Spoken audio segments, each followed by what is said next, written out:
Bem-vindos a mais um programa da Head to Head Brasil, a versão brasileira da Premier League. E hoje nós vamos discutir a rodada 17 da Premier League e temos um novo velho líder. O Arsenal retoma a liderança e a gente teve uma... Ixi, lá vem. O Caio deve pegar o Henry. Já ele traz o Henry para dar o ar da graça. E nós tivemos, né, uma rodada interessante dessa Premier League, embolou tudo de novo. Nós tivemos times que estão no G4 tropeçando, times que pareciam tropeçar e não tropeçaram, e o Arsenal retomando a sua liderança. E aqui ele, que acabou de se acomodar de novo, colocou o símbolo do Arsenal pra gente. Caiolas H2H. Não esquece de seguir a gente nas redes sociais. E lembrando que você pode acompanhar esse programa lá na plataforma do YouTube, em formato de vídeo, mas também lá no Spotify, se você prefere um podcast. Eu sou Arthur Flore H2H. E Caiolas, dá o ar da graça para nós. Fala pra gente o que você sentiu com essa rodada. Muita alegria. Que isso, só alegria. Rodada foi perfeita. O Arsenal é líder, de novo, merecidamente. Até coloquei o símbolo aqui. E vamos que vamos, sem muitas graças hoje, porque a gente tá de férias, né, Tutu? Mas parece que quanto mais de férias você está, mais coisas você tem pra fazer. Ou parece que o tempo vai mais rápido. Então, vai, só vamos e é nóis. A questão é que a gente quase nunca tá de férias, né? A gente sempre tem muito volume de coisas para fazer. Quando você entra de férias, hoje é meu primeiro real oficial, primeiro dia de férias. Então eu já tinha um monte de coisa para fazer, que amanhã eu vou viajar, e aí você tem que fazer coisinha aqui, coisinha ali, e eu tô deixando minha casa meio negligenciada, a hora que eu voltar eu dou conta do furacão aqui. É isso, eu tô cuidando da minha casa e cuidando da minha saúde. Tô marcando todos os médicos que eu não tenho tempo de ir. Eu aproveito nas férias pra fazer isso. Então vamos lá, bora que bora. E tô feliz. Arsenal é líder de novo. E eu vou ficar olhando aqui porque eu tô vendo o jogo do Flu, tá? Já estamos gravando no horário aí do jogo. Então, se eu simplesmente não ouvir o que você falar ou não prestar tanta atenção assim, é por causa disso. Então o Caiolas vai informar pra gente se tem gol do Fluminense. Um time legal, um time bacana. Lembra desse meme? Esse meme é só pra... Nossa, é só pra quem estava vivo já ano 2005. Acho que deve ser por aí esse meme. Enfim, vamos começar pelo grande tropeço, porque eu gosto muito de falar mal do City. Ai, como eu gosto de falar mal do City. O Manchester City recebeu o Crystal Palace e empatou com o Crystal Palace. Em algumas rodadas anteriores, a nossa capa era... A gente tem um cortezinho, né? Eu não confio nesse Manchester City.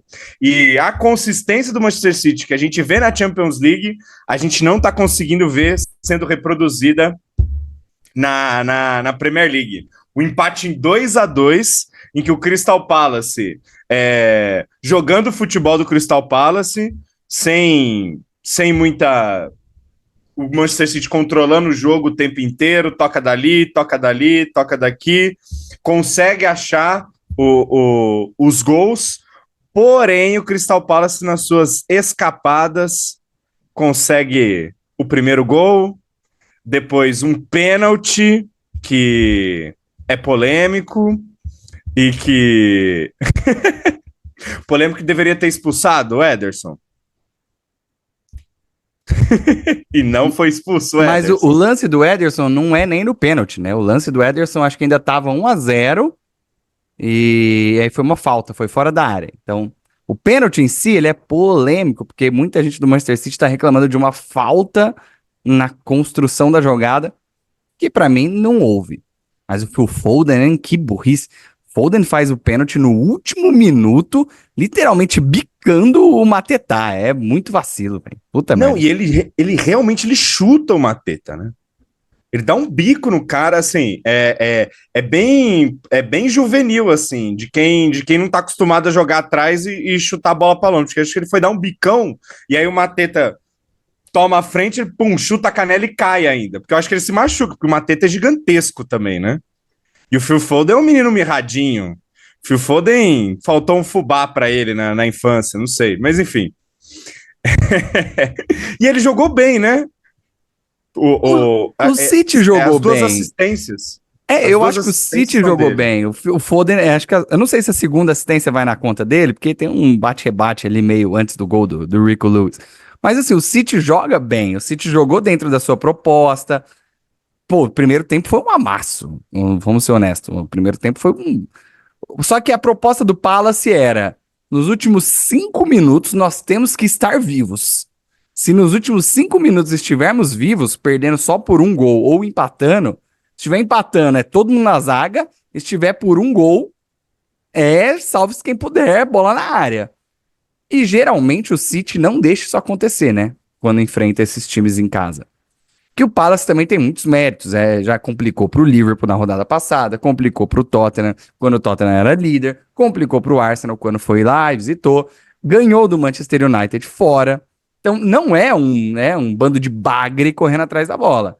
Falta um pouco de qualidade técnica, isso a gente não pode negar. Mas enfim, a estratégia era essa. O City geralmente não deixa isso acontecer e dessa vez deixou. Assim, fez 2-0 e aí ficaria aquele jogo chato a lá Manchester City. E não ficou, o time tomou um gol, um chutão, que virou um lançamento, que virou um cruzamento, que foi gol. E aí, pressão do Palace. Mano, o City toma muito gol, velho. Caralho, como pode ser tão, sabe, tão frágil? É frágil defensivamente. E não tem, a dupla de zaga a gente ainda não sabe quem é, né? Quem é o lateral esquerdo? É o Gvardiol, às vezes joga o Ake, mas o Ake tava na zaga nesse jogo. Aí o Rubem Dias, que é a sumidade, tá uma merda. Essa temporada ele tá mal, né? Começou até bem, só que tá horroroso. Aí o Akanji parece o mais regular. O Stones não volta nunca, né? Lesiona e volta, e aí lesiona de novo, aí volta. Então, qual é, velho? Tá foda, na moral. Eu não sei. Não sei, o City tá a 5 pontos da liderança e agora pode ampliar essa vantagem, porque tá no Mundial, né? Vai ficar com um jogo a menos e tal. Mas, e aí? Depois ter que buscar isso? E jogou com o Rodri, hein? Geralmente o City oscila sem o Rodri. Nessa, o Rodri estava presente em campo, jogou os 90 minutos. E, enfim, jogou bem o Rodri, mas mesmo assim, o Gvardiol, ele tá flertando com o perigo, né? Porque vem muito caro, vem como o grande destaque da Copa do Mundo, e o City vai lá e comprou, mas ele não tá se adaptando. Não sei se é a Premier League ou se é o esquema do Guardiola. Porque ele não tá habituado a atuar como lateral esquerdo ali, mas se fosse, acho que só isso, o Guardiola já teria centralizado ele e colocado o Ake, por exemplo, na esquerda, que já tá mais habituado. Mas nem na dele mesmo o Guardiola tá conseguindo se firmar. E tá tomando bola nas costas, tá tomando pressão boba, erro de passe que geralmente os jogadores do Manchester City não cometem. Então, tá estranho. E o Rubem Dias tá provando o que a gente sempre falou. Você sempre falou. Não, eu acho assim, eu vou defender um pouquinho o Gvardiol, mas o argumento vai ser complementado quando a gente for falar do Arsenal. Eu acho que o Gvardiol foi contratado para um esquema determinado, que precisa de determinados jogadores, e que sem esses determinados jogadores ele fica mais exposto. Tô falando do Stones mesmo. Com o Stones disponível 100%, o Gvardiol vira o terceiro zagueiro, né? E o City vai ter 70% de posse de bola todo jogo, então ele vai ficar pouco exposto, ele vai ter poucos momentos de gente com velocidade vindo pra cima dele. Só que o Stones não tá jogando, e aí, seja o Akanji ou qualquer outro jogador, não faz a mesma função, e aí ele fica mais exposto. Então eu acho que é isso, e aí depois eu complemento o argumento. E aí, quem tá fazendo essa do Stones, né, que é tentar dar esse equilíbrio, é o próprio Rodri. Porque com o Stones em campo, né? O Stones saudável em campo, jogando futebol regular, que foi o futebol da temporada passada, é o Stones que fazia essa conexão zaga-meio. E agora é o Rodri que tem que fazer essa conexão zaga-meio e o recuo do Bernardo para atuar por ali. Então, acho que ainda há um desencaixe. São jogadores de extrema qualidade, são jogadores que estão habituados a jogar junto, mas o Bernardo Silva não consegue fazer a do Gundogan, que é fazendo essa volta, e o Stones não está saudável e não está, enfim, dando esse equilíbrio que o Rodri precisaria. O Rodri faria muito bem a do Gundogan, mas ele precisa do Stones vindo. E aí, enfim, vamos ver o que vai acontecer na virada de ano, né? Nesses 2 meses que são determinantes aí. E é engraçado, né? O Gundogan toda temporada sai, não sai, sai, não sai. O cara era importante pra caralho, velho. Ponto final. E eu queria só destacar uma última coisa sobre esse jogo que a gente já comentou aqui. Eu não sei qual que é da janela do Manchester City, mas foi uma péssima janela. Porque, mais uma vez, Kovacic, Matheus Nunes, traz os jogadores de meio, mas quando precisa, quem tá jogando é o Rico Lewis.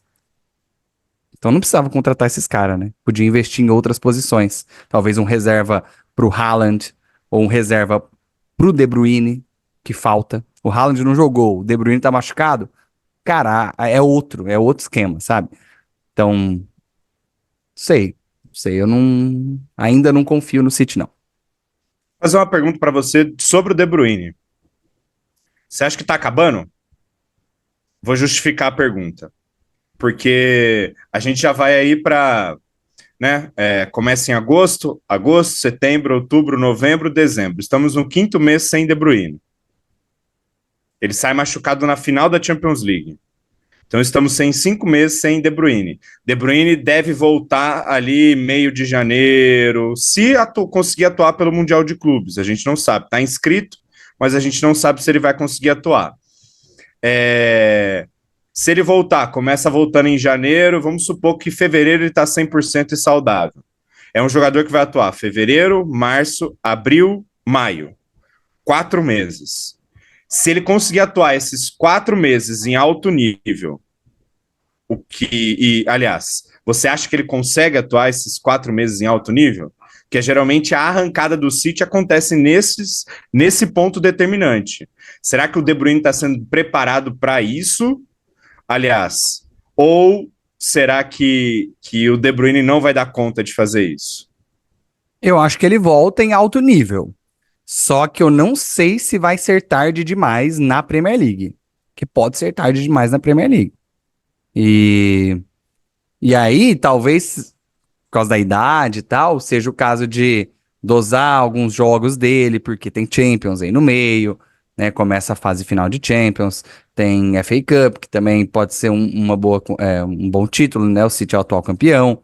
Então, eu acho que ele pode voltar em alto nível, mas eu não sei se é um alto nível daquele alto nível que a gente se acostumou, mas ainda é um alto nível, porque ele é um excelente jogador. Mas se eu fosse o Guardiola ou os dirigentes do City, né, eu já estaria pensando em substituir o De Bruyne, ir atrás de alguns jogadores. Eu acho que o Paquetá, por exemplo, era essa opção e pode ser, porque tá jogando, é absurdo. Inclusive fica a nossa menção aqui, né, que o Paquetá fez 3 assistências, tá jogando muita bola, parece que essa polêmica dele, do envolvimento dele, atiçou ele nessa temporada de uma maneira absurda. E ele pode ser esse cara, entendeu? Ele pode. Eu não tô falando que o Paquetá joga como o De Bruyne. Não tô dizendo isso, mas ele pode ser um bom substituto, né? Se esquematizar direitinho, todo mundo joga. Eu, para ser muito sincero, eu achava o Paquetá insosso. Eu não entendi o Paquetá. Não entendi, assim, por que convocação, por que visto como um grande jogador. Quando ele sai do Lyon e vai pro West Ham, eu falei assim, é isso, ele é jogador disso aí. Vai jogar no West Ham e beleza, que não é um time que vai brigar pela Premier League. É um time que vai fazer boas temporadas e beleza, e olha lá, né? E não, o Paquetá, ele tá se provando um jogador de time grande, e um jogador que pode estar num elenco, aliás, deve estar num elenco que brigue pela Premier League e pode ser o titular absoluto desse elenco. Então E teve, e uma- teve perfil do Manchester City no começo da temporada dizendo que o único brasileiro que tem condições de jogar no Manchester City se chama Bruno Guimarães. Meu irmão, você pega qualquer brasileiro aí, ó, Martinelli, você pega o Paquetá, o próprio Bruno Guimarães, Douglas Luiz, esses caras, o Guardiola estaria implorando por ter qualquer um deles no elenco nesse momento. Essa é a real. enfim, já debulhamos o nosso. É, Manda. não há nada a ver com o City. Mas eu tava pensando aqui agora, talvez seja o momento do Guardiola, do City, começar a pensar em não ter o De Bruyne, tá? Só pra complementar a sua pergunta. Não porque ele não tenha condições, mas eu acho que essa posição com características do De Bruyne, cara, pega os melhores times do mundo. O Bayern de Munique não tem um De Bruyne. O Bayern de Munique é moleque, driblador, corredor, atrás do Harry Kane, sabe? O Bellingham, que é o melhor meia do mundo, você acha que o Bellingham daria certo com o Haaland? Os dois ocupam o mesmo espaço. O Bellingham é um meia camisa 9, sabe? Talvez não funcione. Então, tem que pensar em outro tipo de jogo, eu acho, porque vai ser difícil mesmo. Tem um meia que você acha camisa 9 que também poderia ser interessante, né? Chama McTominay. Craque, vai pro City. O Bruno Fernandes é um cara de características como o De Bruyne.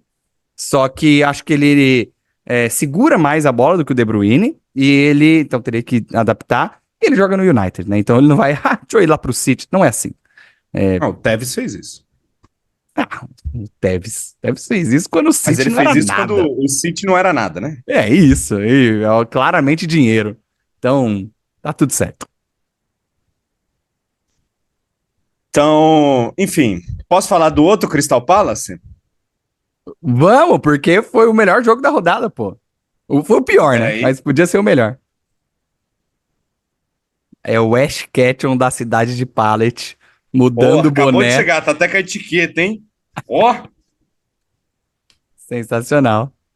Então, em Anfield, nós tivemos Liverpool e Crystal Palace, quer dizer, Liverpool e Manchester United, na sua estratégia de park the bus e chuta essa bola longe e vamos ver o que acontece, cara.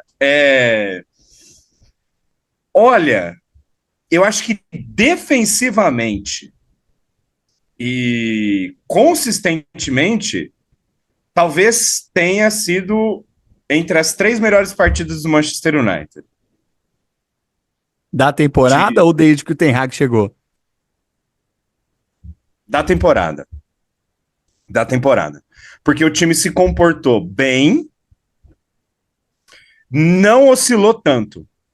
E jogadores que estão acostumados a serem horrorosos não comprometeram. Por exemplo, o Dalot não comprometeu. E o Dalot ganhou alguns duelos com o Arnold ali, enfim. Aliás, com o Arnold não, Luiz com o Dias. Luiz Dias, perdão. Ganhou alguns duelos ali com o Luiz Dias. Você praticamente não escutava falar do Dalot e isso é muito bom. No caso, isso é muito bom. Porque, enfim, cumpriu muito bem defensivamente.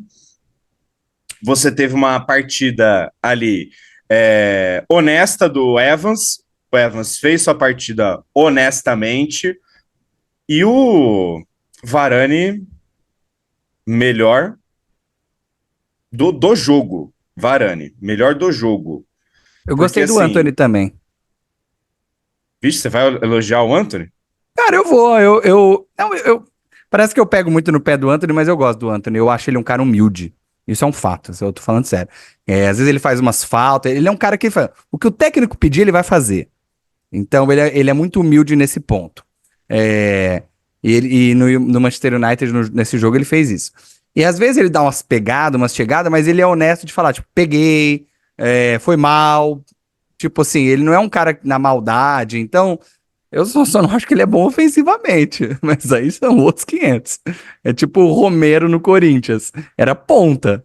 Só que ele era mais volante que ponta. O Antony não é mais volante, mas ultimamente ele tá sendo mais isso. Uma pena, porque eu gosto dele.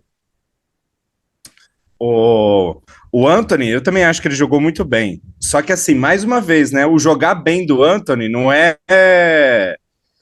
Gol e não é assistência. fazer o que um ponta deveria fazer, entende? Aí fica. Aí que mora o problema, porque aí você pega, né? Quem que você vai bater? Quem que é o ponta direita do Liverpool? É o Salah, pô. E o ponta direita do Manchester United é o Antony. Assim, claro, cada um no seu devido lugar, mas é para construir, enfim.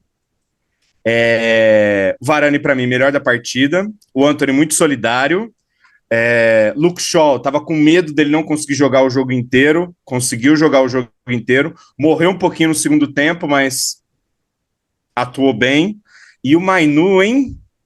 Cara, velho, esse menino é bom, mano. Esse menino é bom, velho. Ele é muito bom, cara. E eu não falo assim, nossa, sumidade, mas ele pega um jogo em Anfield, com 18 anos, é o terceiro, acho que o terceiro jogo dele como titular, Ao lado de McTominay e Amrabat. ao lado de McTominay e Amrabat, e assim, personalidade, chegando junto e cabeça erguida, troca de passes. Então, as duas melhores oportunidades vieram do primeiro passe dele, do Manchester United. Uma, ele consegue tirar 3 jogadores do Liverpool no movimento de corpo, dá o passe, e o outro, ele enfia a bola pro Garnacho, ali no início do segundo tempo. E assim, eu gostei do comportamento do Manchester United, se comportou como time, porque não, eu acho que o que faltava é isso, sabe? E eu não acho que isso se mantém constante, não. Ainda preciso ver o comportamento do time ao longo dos jogos, das rodadas. Mas gostei. Agora vamos ver se consegue manter isso. Pênalti pro Fluminense. Pênalti para o Fluminense. Fluminense aguardadíssimo aqui na. Será que vai para a final? Vai. A gente vai fazer um vídeo, inclusive, sobre a derrota do Manchester City pro Flu. Dinizismo imperando. Cara, enfim. Eu acho até positivo pro Manchester City ter saído da Premier League, tipo, ter esse tempo. Porque, enfim, tá. E se ganhar um título, né, pode renovar o moral. Pode ajudar. Enfim. Sobre o United, cara, eu achei uma partida muito inteligente, na moral. Achei que o United foi cirúrgico, assim, porque jogou em cima das deficiências que esse Liverpool apresenta, né? O Liverpool briga pelo título, o Liverpool é mais time que o United. O nosso 11 mano a mano aqui foi 11-0 ou 10-0 e uma dúvida, mas é fato que o Liverpool é muito melhor. Ainda assim, o Ten Hag acho que foi muito inteligente. Ele o tempo todo esfriou o jogo, né? O que é muito inteligente, porque o foda de Anfield é isso, você não pode esquentar. Você não pode deixar esquentar. Se esquentar, você tem que esfriar. Como? Às vezes é mantendo a bola, às vezes é gastando tempo, é fazendo cera, dá teu jeito. Mas, né, e o Onana fez cera, às vezes o United tinha a bola e conseguia ficar um pouquinho com ela, não era toda hora, mas algumas, né, em alguns momentos. E ele explorou a falta de criatividade barra entrosamento dos meias. O Liverpool foi a campo com Endo, Szoboszlai e Gravenberch, que, se não estou enganado, eu não me lembro de nenhum jogo do Liverpool com esse trio de meio campo, né? Acho que não. A McAllister fez muita falta com o primeiro passe dele. Agora eu, inclusive, entendo por que o McAllister joga naquela posição, mesmo tendo que se adaptar. O Endo é honesto, mas não passa disso, né? E o tanto que o Szoboszlai sente falta do passe do McAllister é sacanagem. O Szoboszlai, mais uma vez, não foi bem. A gente já vem falando um mesinho aí, pelo menos, que o Szoboszlai caiu. Depois que ele classificou a Hungria para a Eurocopa e apareceu tomando todas, nunca mais foi o mesmo. Então, ele caiu bem. E eu acho que ficou muito dependente. Ó, o Luiz Dias também não tá bem. O Darwin, horroroso, horroroso. Você tá xingando ele de bagre desde ontem. Então, o United soube explorar isso, esfriar Anfield, que inclusive temos que fazer esse adendo. Anfield, caralho, né? Que porra foi essa? Não fez nada. Mas enfim, One case is gonna take possibility. áreas na bola, pênalti pro Fluminense. Gol! Vai, Flu! Beleza, 1-0. Todo mundo na zaga. Voltando. Chama o Ten Hag, Fluminense. Voltando. E o United tinha uma missão, assim, que eu acho que eles buscaram o tempo todo, que era Garnacho nas costas do Arnold. E tentava, não conseguia, por causa, pra mim, 2 motivos centrais, que pra mim são os únicos 2 jogadores do United que jogaram mal, McTominay e Højlund. O McTominay não conseguia dar o passe, porque, afinal, ele é muito ruim, e o Højlund não ganhava os duelos, parecia que não... Se o Højlund tivesse um pouquinho mais, eu acho que uns duelinhos ou outro ele ganhava e conseguia dar essa bola no Garnacho, mas também não. Inclusive, ele perde a melhor chance do jogo, né? Cara a cara com o Alisson. Mas foi isso, assim, as melhores chances do Liverpool foi uma cabeçada do Van Dijk na bola parada, com defesaço do Onaná, e um chute do Arnold, já com ele jogando pelo meio, que a bola trisca isso aqui. Por quê? Porque o Klopp percebeu que a única bola do United era o Garnacho nas costas do Arnold. O que o Klopp faz? Tira um meia, joga o Arnold pro meio e põe o Joe Gomes. E a missão do Joe Gomes era: fica ali, só fica ali, porque o Garnacho não vai conseguir fazer nada. E aí, a partir dali, acho que o United não fez mais nada mesmo, e o Liverpool finalizou muito, mas, tipo, eu não lembro de, fora essa do Arnold, uma super finalização que você fala, nossa, meu Deus do céu. Não, um monte de finalização de longe, pra fora. Não gostei do Liverpool, não, pra ser sincero. Me passa a impressão de um time ainda não pronto pra brigar pelo título. E vale a menção. Salah, Copa Africana agora. Sem Salah, esse time vai ficar. Eu passei o jogo inteiro muito apreensivo, porque eu acho que a missão era não tomar gol. Porque se toma um, eu acho que ia passar o carro ali. Essa é a questão, porque eu tenho certeza, se toma um gol, o time do Manchester United faz assim, ó. E aí, se o Liverpool pressionasse assim, faz um gol e mete uma pressão em 10 minutos, poderia entrar 2, 3. Fácil, fácil. Então, fiquei apreensivo o jogo inteiro, tentando, né, me conter para segurar ali o placar, e conseguiu. Eu estava esperando uma goleada, estava esperando o Manchester United assim, arrebentado, colher os caquinhos, e acho que não só eu, né? Todas as páginas de Manchester United que eu tenho acesso, estavam todo mundo na expectativa de, Liverpool vai passar o carro, velho. Liverpool vai... Esquece essa rodada, vamos ver o que acontece na próxima. E deu bom. Pra gente, pelo menos, enfim, foi o saldo positivo. Primeiro empate do Manchester United na atual temporada. E acaba o 100% do Liverpool em casa. Chupa. Ó, falei do Salah fora aí na Copa Africana de Nações, e o Egito é uma das grandes seleções, né, da África. Se o Egito chegar passar da primeira fase, o Salah, por exemplo, não enfrenta o Arsenal no jogo do segundo turno. Então, tem o duelo agora, né, na final de semana que vem, e tem o duelo em fevereiro já. Então, pode ser que o Salah não jogue esse jogo e faça muita falta. Eu acho que o Liverpool vai... Cara, janeiro vai ser um mês difícil, porque o Endo também sai, né? Tem Copa Asiática. Acho que Tottenham e Liverpool vão perder muito com esse calendário aí. É uma boa chance do Arsenal e do City talvez aproveitarem. Quer falar do líder? Eu acho que pra gente aproveitar, a gente pode falar do Chelsea. Beleza, Chelsea. Chelsea venceu Sheffield 2-0. Uma atuação sólida do Chelsea, né? Fazia tempo que a gente não falava isso. Mais uma vez, uma atuação sólida com os 2 destaques para os pontas. Tanto o Sterling quanto o Palmer assumem um protagonismo, e são eles que conseguem puxar esse Chelsea, né? O Chelsea ele consegue atuar bem quando Sterling e Palmer entram no eixo e o Gallagher consegue fazer o seu motorzinho ali no meio. Conseguiu estabelecer esse equilíbrio, o Chelsea ele atua bem.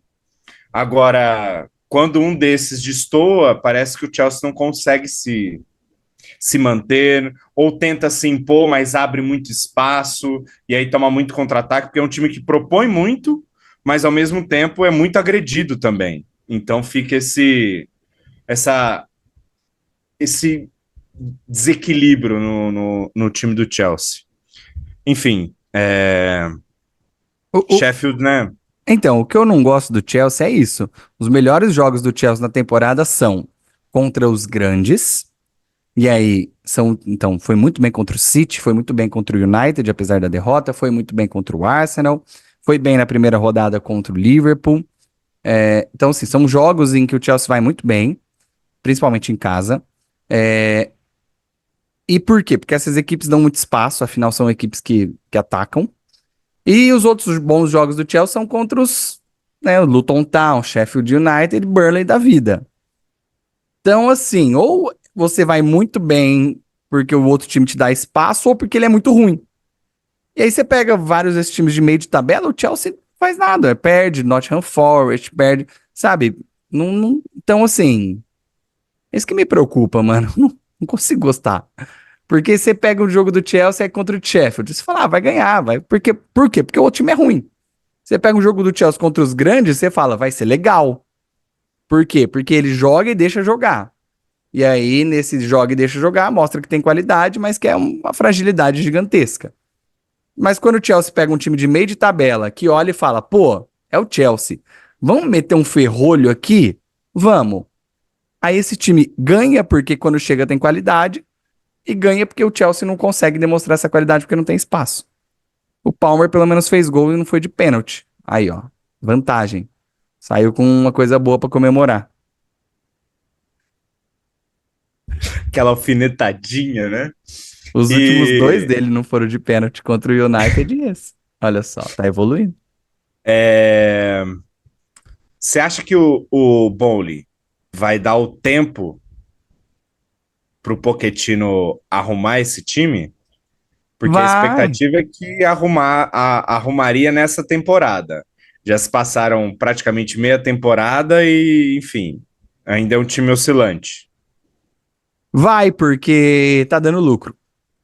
E é isso que eu falei no último episódio. O Chelsea vai virar o Borussia Dortmund, infelizmente. Sabe? Eu ia ousar ainda, ia falar que o Chelsea ia virar o Brighton. Contrata uns mano barato e vende depois. Só que não contrata barato, né? Já contrata caro. Porque é o Chelsea. Todo mundo sabe que quando o Chelsea vem tem a grana. Mas eu acho que vai deixar o cara. Já tá falando de vender o Gallagher agora em janeiro, por 40 milhões. Então já é 40 milhões de lucro, porque o Gallagher vem da base. Já tá se falando de vender o Madueke, que foi contratado há um ano aí, vai fazer um ano. Então já tem uma lista de uns 5, 6 jogadores do Chelsea que já estão querendo vender agora em janeiro. É isso. Chelsea, eu acho que infelizmente é isso. Vamos esperar pra ver se daqui a 2 anos ou 3, mas. Pô, você acha que. Vamos lá. Se o. Pegar um nome aqui de um jogador do Chelsea.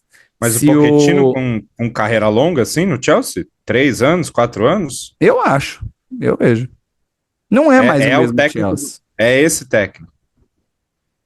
Eu não sei nem se é ele o técnico, mas ele é um cara que vai entregar um resultado ali e vai dar um lucro, que é o que o Bowley se importa. Eu acho que pega aí, ó, um zagueiro do Chelsea, o Disasi, que chegou nessa temporada, ou o Badiashile, esses caras. Se o Disasi começar a destruir, vier um real, vende na hora. Vende, comprou por 30, 40, vai vender por 80 daqui a 2 anos. Vende, mano, vende. E é isso que é o foda. O Chelsea não. O Chelsea antigamente segurava, falava: não, mano, peraí, esse é nosso zagueiro básico que não vai levar a gente a um título de Premier League de Champions. E não vai ser mais assim. É uma merda, mas é um fato. Não é O querendo Chelsea desanimar, né? vai se apequenar. É, alguns diriam que sim. Outros diriam que é a história do Chelsea sem o dinheiro russo. Eu não vou dizer de qual grupo eu faço parte. Mas já disse. Tô de azul hoje, em homenagem aí, pô. A Rússia? É. Entendi. Bom, continuando em Londres, então, lá no norte de Londres, não falaremos ainda do líder. Falaremos do Tottenham. Primeira rodada, que aconteceu lá na sexta-feira. O Tottenham visitou o Nottingham Forest e conseguiu ganhar com propriedade.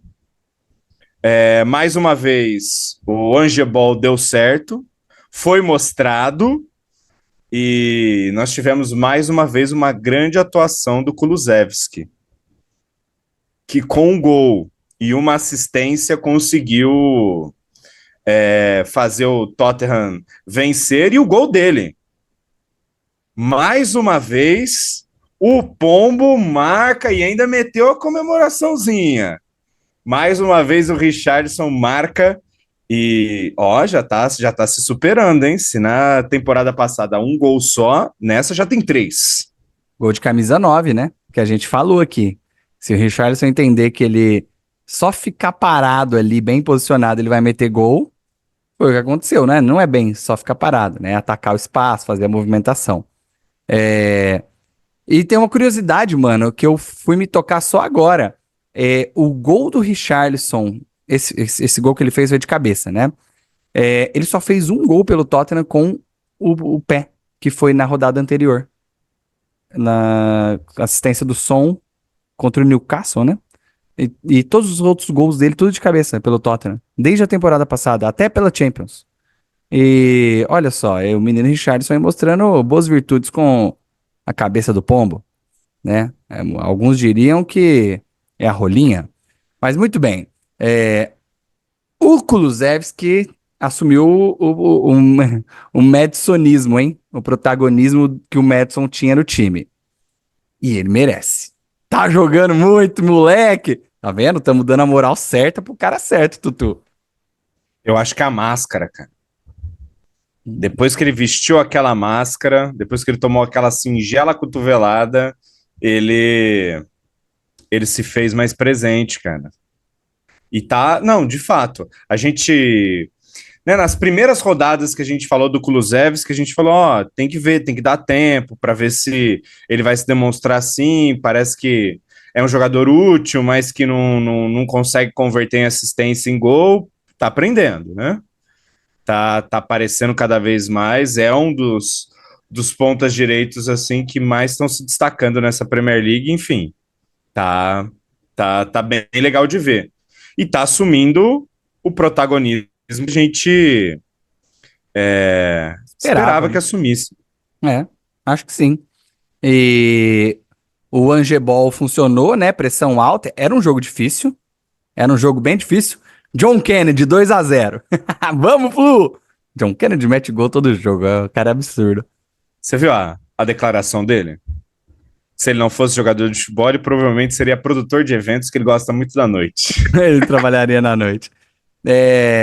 Era um jogo difícil, então, do Tottenham, né? O Nottingham Forest em casa faz uma boa campanha, ganhou, por exemplo, do Aston Villa, né? Que a gente lembra aqui. Então, era um jogo tenso, difícil, o Tottenham com vários desfalques. O Ben Davies parece que se encaixou legal ali na zaga também, né? Nas primeiras rodadas não foi tão bem, mas depois da volta do Romero melhorou bastante.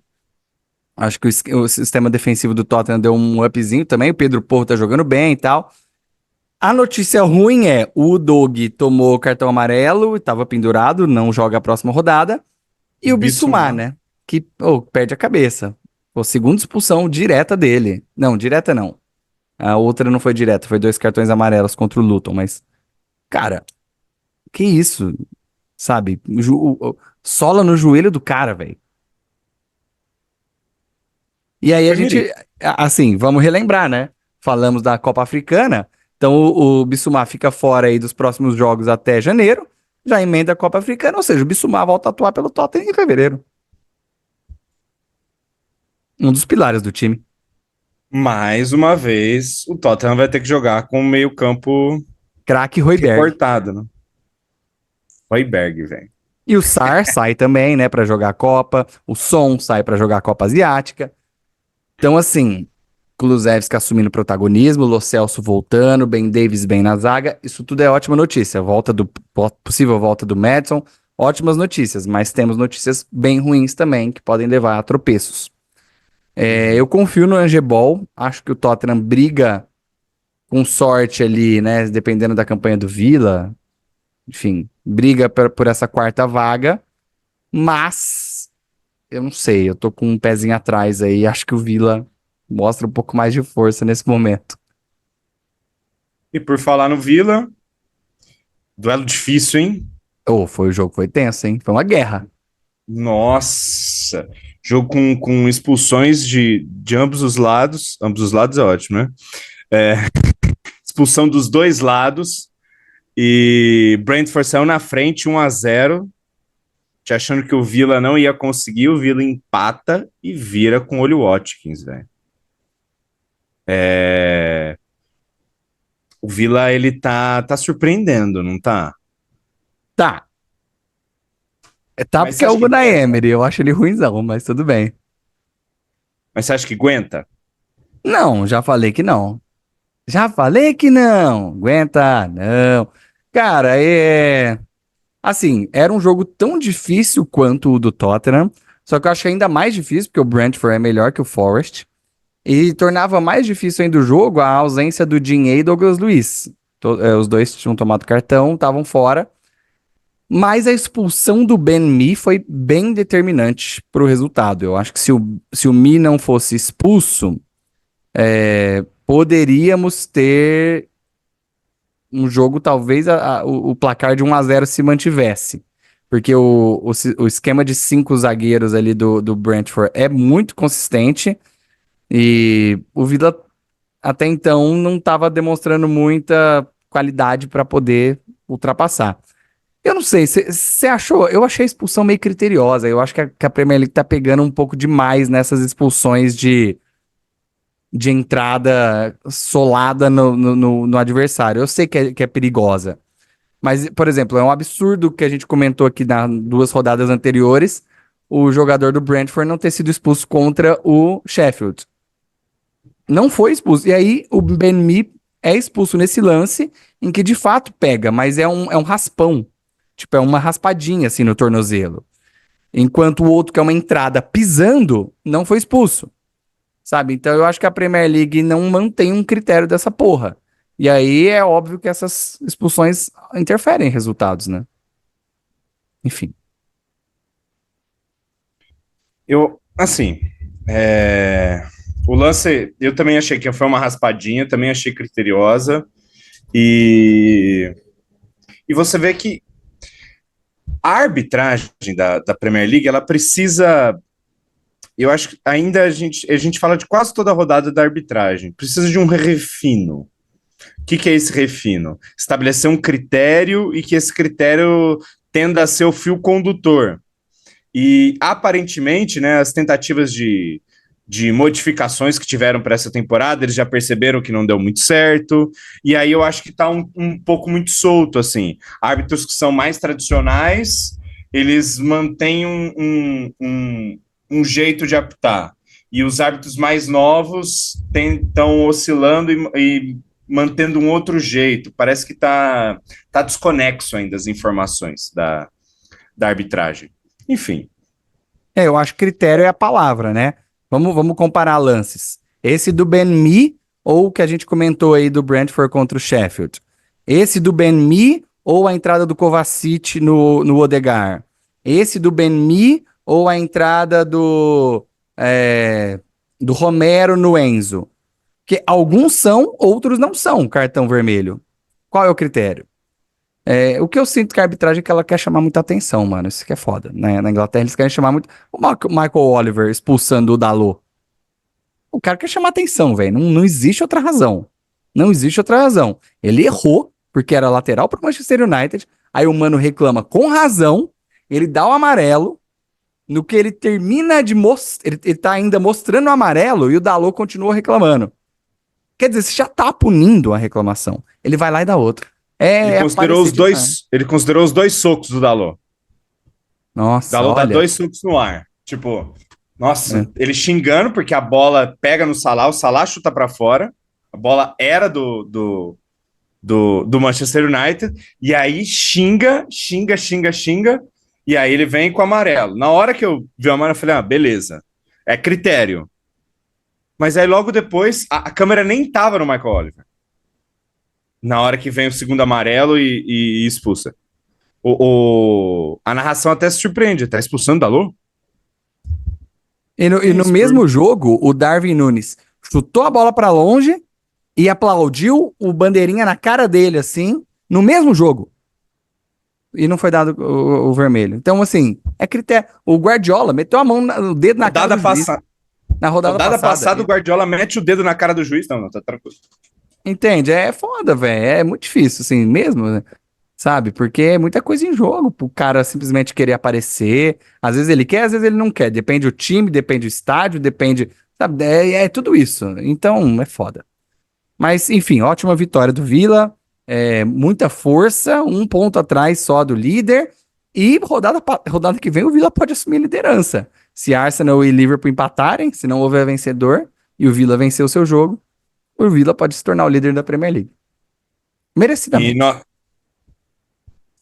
o Newcastle vence 3-0 com o gol do seu queridinho, do seu amor Burn, que estava on fire, tirando várias bolas ainda, guardou o dele. Deu a resposta? Pós-Champions League? É, deu. Eu não sei se precisava de uma resposta, né? Porque a gente falou no episódio da Champions aqui que, tipo, foda, né? Foda, mas o Newcastle tá fazendo o que dá, né? Com todas as lesões e tal. Foi uma boa resposta, uma boa vitória. O Burn, e eu acho que é isso, assim, o que mais me motiva não é a resposta, o jogo, o resultado, mas as voltas. As voltas de jogo. Por exemplo, o Miley poder começar no banco, um moleque, jovem jogador, poder começar no banco e entrar no decorrer da partida Fez é o o gol, inclusive. correto, né, a se fazer. Não precisa jogar o moleque lá numa fogueira, que foi necessário, não é culpa do. Não tô falando que o Ed Howe errou lesão e tal. O Burn voltar, e aí você não precisar pôr o Livramento ou o Tripper improvisado na lateral esquerda. Isso é o ideal, é ter um elenco saudável, e eu acho que é isso que me motiva mais. Porém, não sei se isso vai ser tão bom assim, porque, por exemplo, amanhã já joga, né? De novo, o Newcastle contra o Chelsea, na Copa da Liga. E aí vai poupar. Jogo difícil, um adversário Big Six. Não sei, é uma boa chance de título. Aí essa vaga de quinta vaga de Champions não deve vir. O Newcastle não deve ser o favorito para ficar com ela, se ela viesse, se ela vier. Então, às vezes, olhar para essa Copa da Liga, nesse momento, tem um pouco mais de valor, né? E aí, lá vem elenco cansado tudo de novo. E lembrando que o Newcastle na Copa da Liga eliminou o City e depois eliminou o United, agora pega o Chelsea. É. Eu tinha um espécie de quiz aqui sobre o Miley, e eu tô procurando ele, então fala mais um pouquinho aí do jogo que eu vou achar. O Maile que entra ao decorrer da partida, né? Faz o seu gol. E para fechar o placar de 3-0 sobre o Fulham, o Almiron finalmente marca depois de um tempo. O Almiron é um cara que eu gostaria de destacar um pouquinho aqui. Não necessariamente positivamente, porque é um bom jogador. Eu acho o Almiron um bom jogador, mas ele não consegue passar de um certo ponto. É um cara que, com uma sequência, geralmente ele atua bem, tenta ser agudo, produz, faz seus gols, faz suas assistências, mas parece que ele chegou num ponto e não consegue evoluir daí. E aí ele começa a oscilar, começa a jogar mal. E aí, se o Newcastle tivesse com o elenco todo saudável, já se questionaria a titularidade dele. Então tem um conjunto de fatores aí que podem ser considerados. Eu acho o Almiron, enfim, mediano.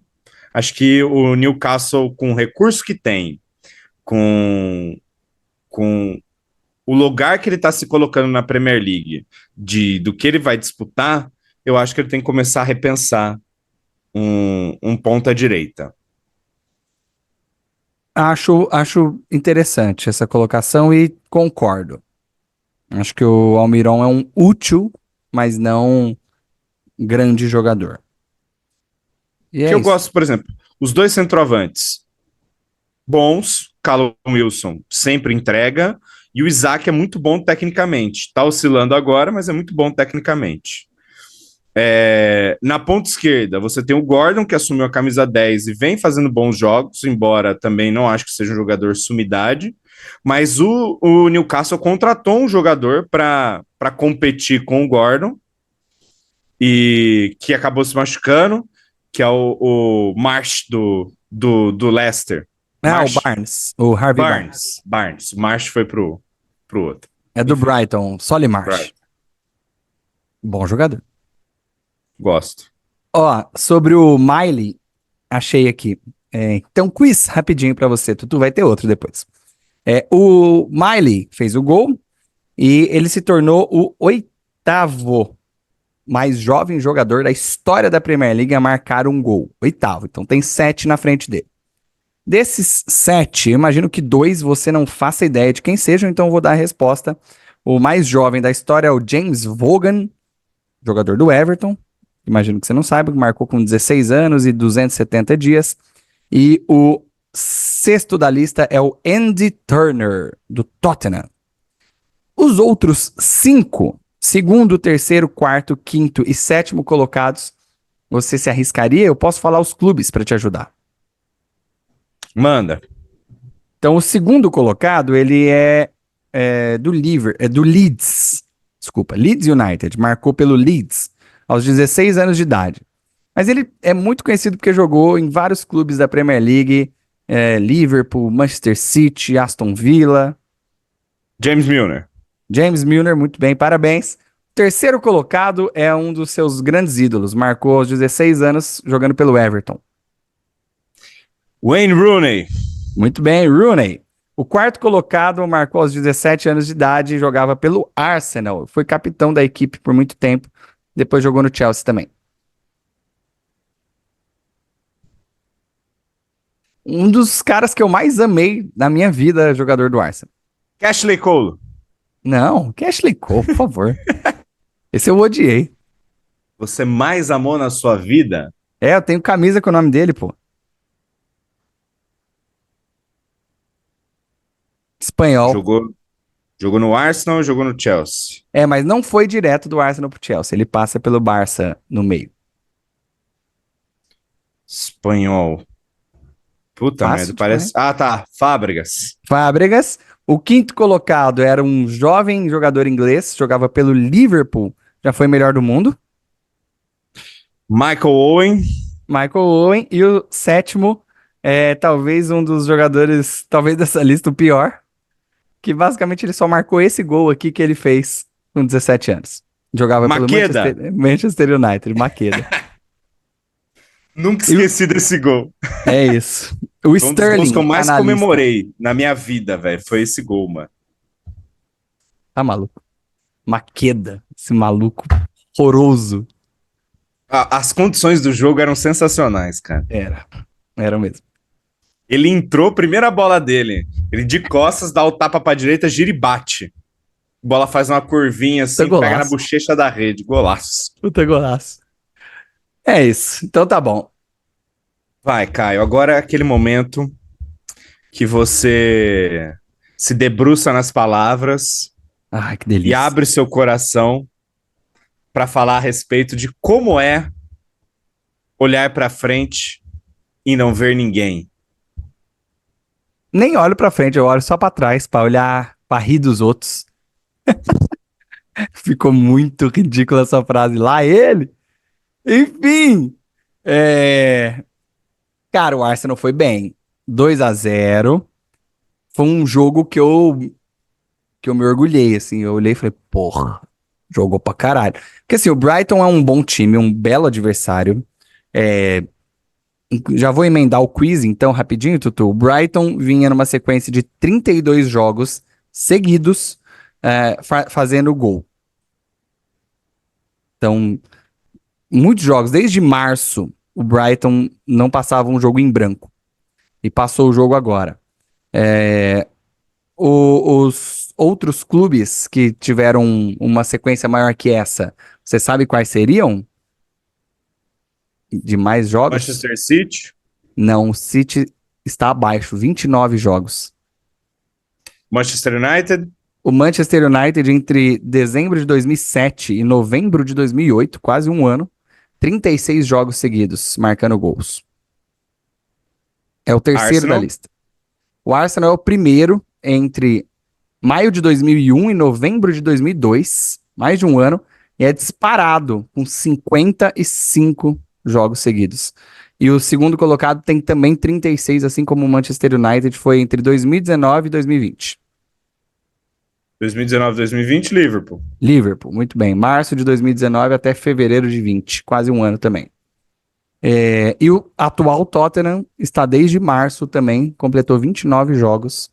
Então o atual Tottenham ainda pode alcançar o Brighton, ultrapassar e ser o primeiro, quem sabe. Cara, o Brighton é muito bom e o Brighton não jogou nada. Ponto. E eu acho que isso diz muito, assim. O Arsenal conseguiu fazer o Brighton dar chutão. O Arsenal conseguiu reduzir o Brighton a uma chance depois dos 40.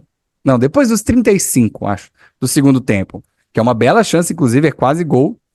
Mas o Brighton é um time que cria muito mais do que só isso.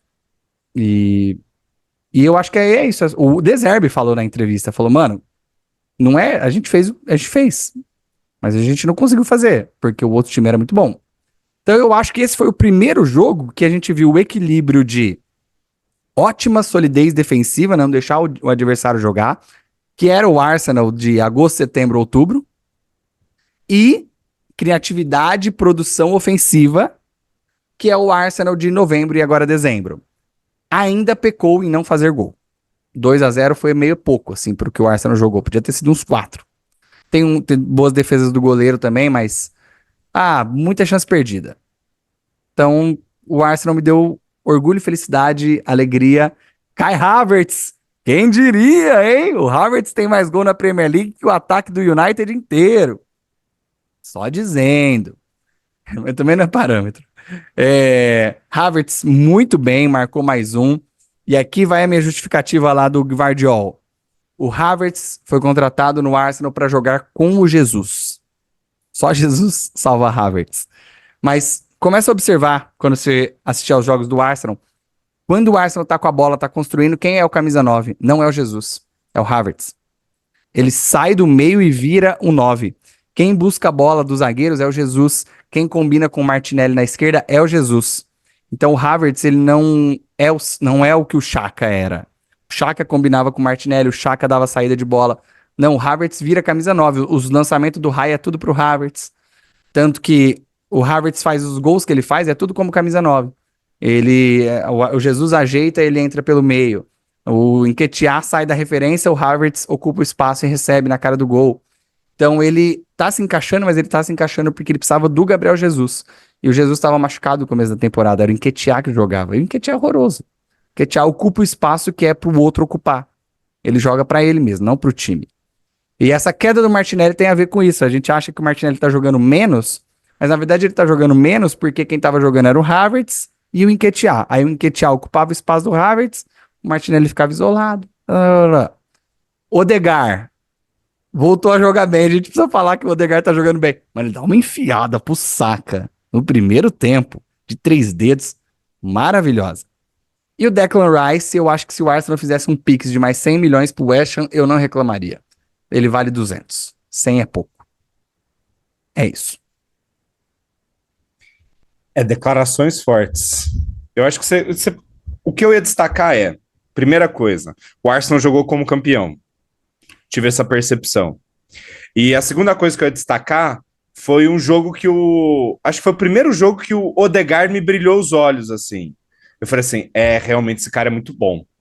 Porque ele girava muito no meio campo, buscava os dois lados o tempo inteiro, tava agudo, né, nas enfiadas ali que ele propôs, você até citou a do Saka, foi o primeiro jogo que eu falei assim, acho que o Odegaard tá menos europeu nesse jogo, tá mais ligado, mas eu ia falar uma palavra assim, só que ia ficar meio lá ele. Tava mais concentrado no jogo. Você ia falar mole? Eu ia falar ativo. Ah, tá. Não, porque mole ele continuou. Mole ele sempre é, Não, molegar. dividida tudo bem, a gente não tá falando das divididas, mas a gente tá falando do comportamento, né? De estar conectado com o jogo. No início da temporada eu senti o Odegaard desconectado. Agora parece que ele recuperou o momento e o Odegaard que ele apresentou na temporada passada. Então eu gostei. Eu gostei do Arsenal. Achei que foi um bom comportamento dentro de campo. Eu também, muito. E eu acho, inclusive, que o Nketiah vai embora em janeiro. Eu tenho essa impressão. Mais até do que o Ramsdale. Porque o Trossard é um melhor reserva para o Jesus do que o Nketiah. Se você quer ter o Havertz como meia. Para o Havertz funcionar, o seu camisa 9 tem que sair para gerar jogo. E o Nketiah não sai, o Trossard sai. Então, se o Arsenal precisa reforçar um meio ou a zaga, como de fato precisa, né, para janeiro, vender o Nketiah é a melhor opção que você tem agora. E eu achei que era o Ramsdale a melhor opção, mas já não sei se é, porque o Raya já não me passa tanta mais segurança de que ele vai ser o titular. Apesar que ele não comprometeu nessa partida. É que eu não consigo achar o Ramsdale seguro. Eu também não. Mas eu acho o Raya mais seguro, mas é que recentemente ele tá meio assim. E eu não gosto que ele vai jogar em casa e a própria torcida fica tipo, oh, para, mano, dá moral pro cara. Mas enfim. Ah, e Saliba, craque geracional. São 4 que eu não troco no time do Arsenal por nada. Saliba, Rice, Saka e Martinelli. O resto que vieste, se for melhor, pode pôr pra jogar. Palavras fortes aqui do nosso querido Caiolas. Mais alguma coisa a declarar? Declan Rice tem 20 jogos pelo Arsenal e 7 melhor jogador do jogo. E ele é volante. Declan Rice, Ele é bom, velho. Ele é bom pra caralho. Eu não sabia que ele era tão bom. Ele é muito bom. E não é só porque ele é inglês, mas ele é muito bom. Puta, ele consertaria o meio-campo do Manchester United assim, ó. não me fala do meio-campo do Manchester United, não. Me dá. Calma, também não sei se é pra tanto. Milagre ele não faz. Respeita, respeita também. Enfim, depois dessa declaração pífia de dizer que o meio-campo do Manchester United só se conserta com milagre, ficamos por aqui com mais uma rodada da Premier League. Nós somos a Head to Head Brasil, a brasileira da Premier League. Eu sou o Arthur Flora H2H, que é ao meu lado Caiolas H2H. Não esqueça de seguir a gente nas redes sociais, deixe seus comentários, o que você achou, o que você não achou, quais foram as suas impressões sobre esta rodada da Premier League. E fica ligado que esta semana ainda teremos um mano a mano, porque nós temos Arsenal e Liverpool, Liverpool e Arsenal. Eu estarei lá na praia para fazer esse programa para vocês aqui. Só não vou fazer na areia, né, por motivos de não passar uma má vontade nas pessoas. Mas, enfim, estarei litorando. Enfim, vamos lá. É isso. Respeite a natureza, plante mais árvores e não esqueça de seguir a gente. A Head to Head Brasil, a versão brasileira da Premier League, aquele famoso, gostoso, maravilhoso. Tchau!